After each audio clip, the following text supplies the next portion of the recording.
All right, it is lecture number 14, you guys. Today we're going to talk about sex. S-E double nookie, sex. The most fun you can have without laughing. Sexing the skeleton is more fun than you would think. So here we go. We're going to sex the skeleton today. We're going to start off upstairs by looking at the male skull, which tends to have brow ridges. Brow ridges right between the middle of the eyes, not like the cavemen. If you're in class right now, you're probably aware of some of the different species that have these giant brow ridges that run all the way across the skull. Humans have this kind of little bulge, at least male humans do. Females tend to have smoother foreheads, and this is just a product of testosterone. Once testosterone starts to kick in, skulls start to look weird. Bulges and bumps and weird things happen. Here it is in the lateral view, the profile of the skull. Look at that strong brow ridge above the orbits. Compare that to the female. That nice, smooth, beautiful skull. Look at that. So that's a thing you're going to look out for. I'm going to give you a skull today, and you're going to have to tell me what sex it is. The brow ridge is obviously one thing to look for. Here's another thing. The male jaw, once testosterone kicks in, starts growing and gets bigger and chunkier. The female jaw is much smaller and is typically pointed, more pointy. Here, let's flip it this way. You can see on the bottom there. Look at the skulls. The jaw on the male, more square, larger volume. It's a product of testosterone, and females have that more pointy jaw. What's interesting is cartoons tend to pick up on this, and they kind of, I guess, exaggerate this to some extent.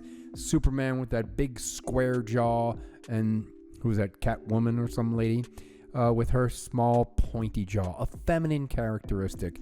It's exaggerated, obviously. Here's, what's this guy's name? Mr. Incredible and his beautiful bride with the small pointed jaw. But if I give you a real skull, just look for that broad, big, chunky, square jaw, and that will tip you off as to which sex you have. That's just the product of testosterone, just like the brow ridge. So this is clearly a male skull.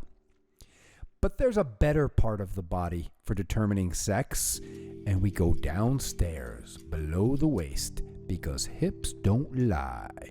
The pelvis. The words of Shakira. The pelvis is the single best bone because in females it's bigger, it's broader, and it's all about giving birth.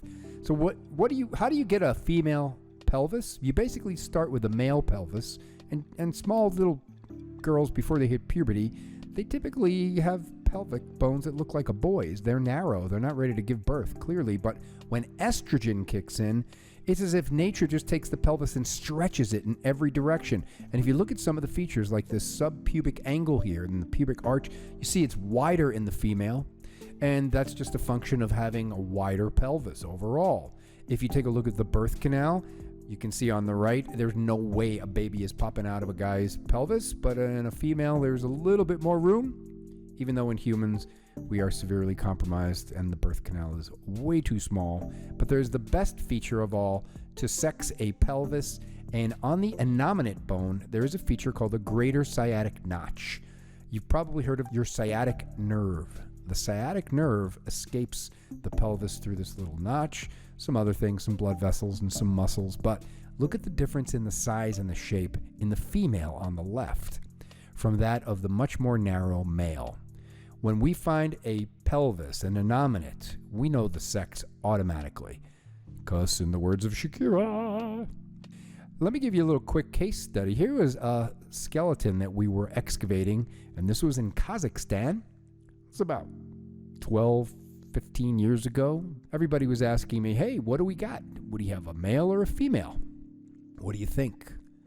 Check out that forehead. Pretty smooth, right?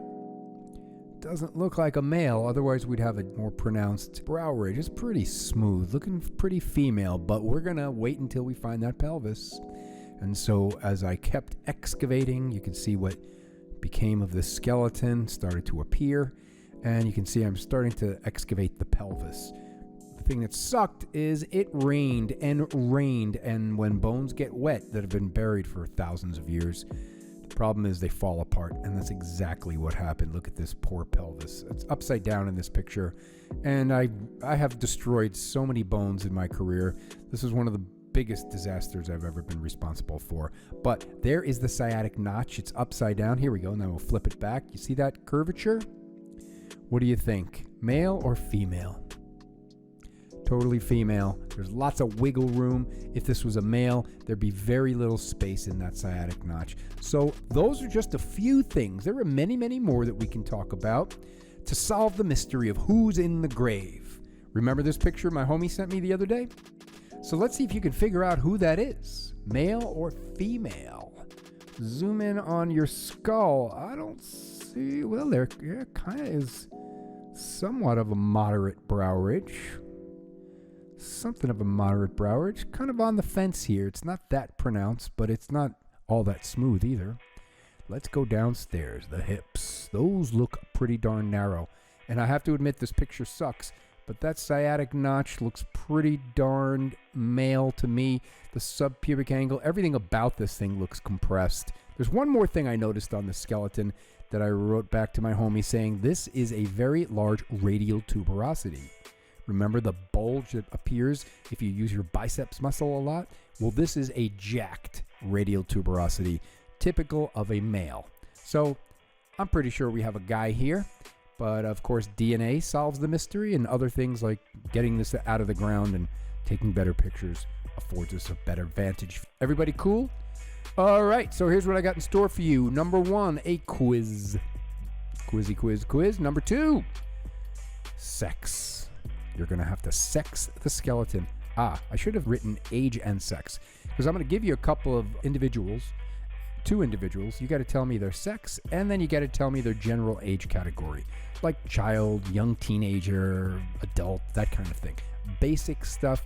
You're going to be fine. Just make sure you give me a detailed description of why you're categorizing that individual in the group that you're putting them in. Okay. Love you.